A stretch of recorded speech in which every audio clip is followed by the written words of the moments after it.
So we got another question in. This kind of goes back to what we talked about earlier about, maybe a conflict with you in the industry that you're in. How long would you say that you would wait before you moved on? That's a great question. I would make sure you covered some things first. I'd make sure you sit down with your mentor, your colleagues, your friends for an assessment, who people you trust. That's one thing I'd do for sure.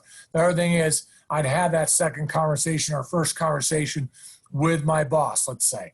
Okay, I would. So it's not about waiting. It's about a checkoff list in my mind. It's like, do these things first to make sure you're not making a quick decision, to make sure that you really aren't happy, to make sure that that maybe your values don't align with the company's, or maybe your values can't align with the company. I don't know.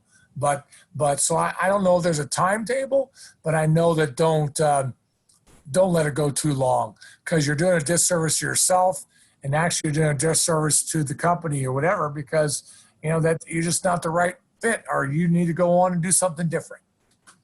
There's other companies, other industries that maybe can't fit exactly with what you're looking for. But I don't know if there's a certain timetable of a week, a month, or whatever it is. It's more your feeling. It's more, did I check this off? Did I go back and talk? Now I'm still feeling uncomfortable. And, obviously, you need to move on. But here's the thing about that. I wouldn't move on any place unless you have a job already waiting.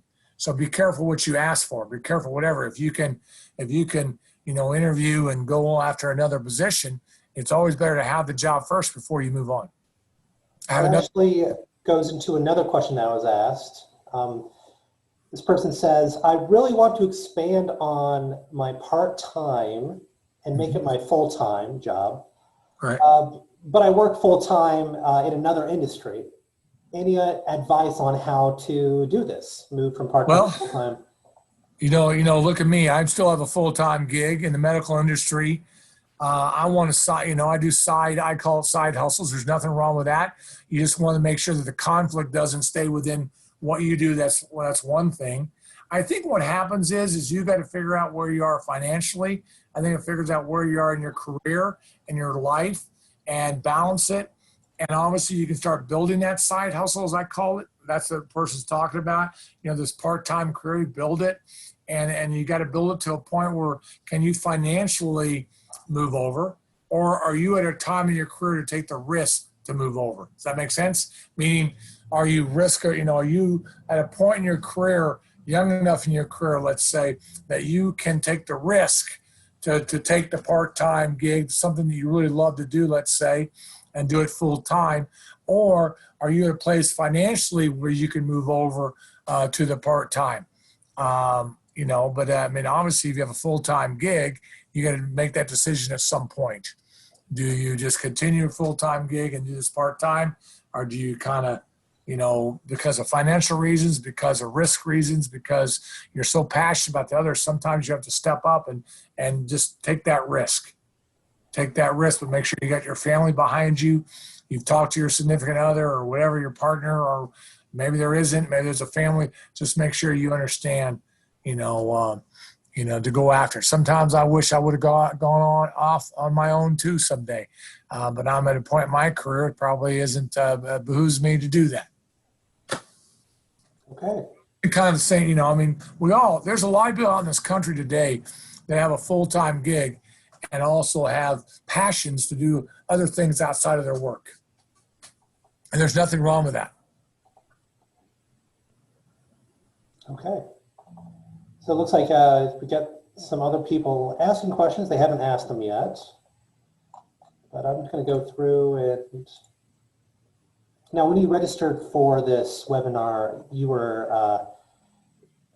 we asked you if there was a question that you want to ask Chip during this. So I'm going through the list right now. Actually, Chip, here's a good one.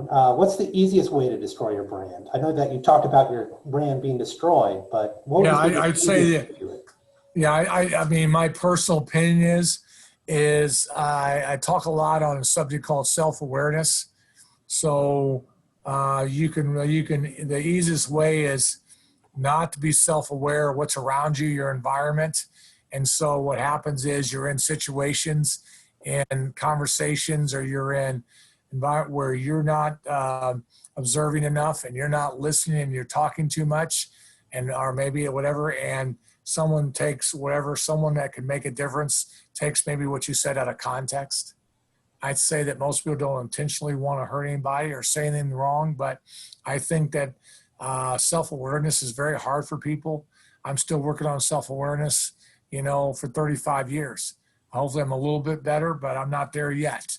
But you really got to, I wish I would have had more teaching about that, of understanding your environment. Where are you? Who's around you?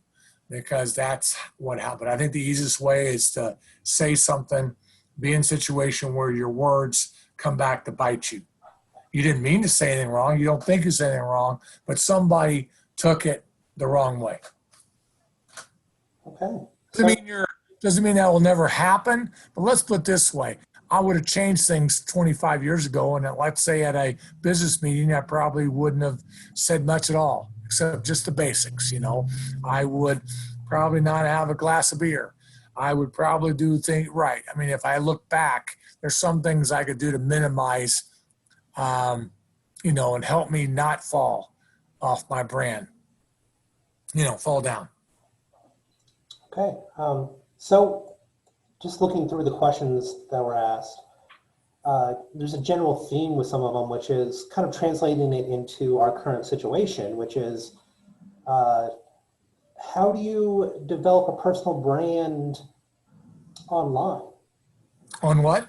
Online, since that's where everybody is right now. That's where business is now. How do you develop that online? Well, I mean, it's a great question. It's very simple. First of all, you got to step back and write your personal brand statement yourself, and write down the values, the talents, the passions. You got to develop it, come up with your own statement. Then you also got to look at yourself and go, okay, what stories do I have? What do I like to do? And what I'm in then, okay, once you have that and you kind of know what you like, where you're going, when you're talking to people on Zoom, when you got them face to face, these kind of situations, it needs to start coming out. You need to start telling, you need to become a storyteller in a way. You need to drop that in there, of kind of who you are and what you believe in.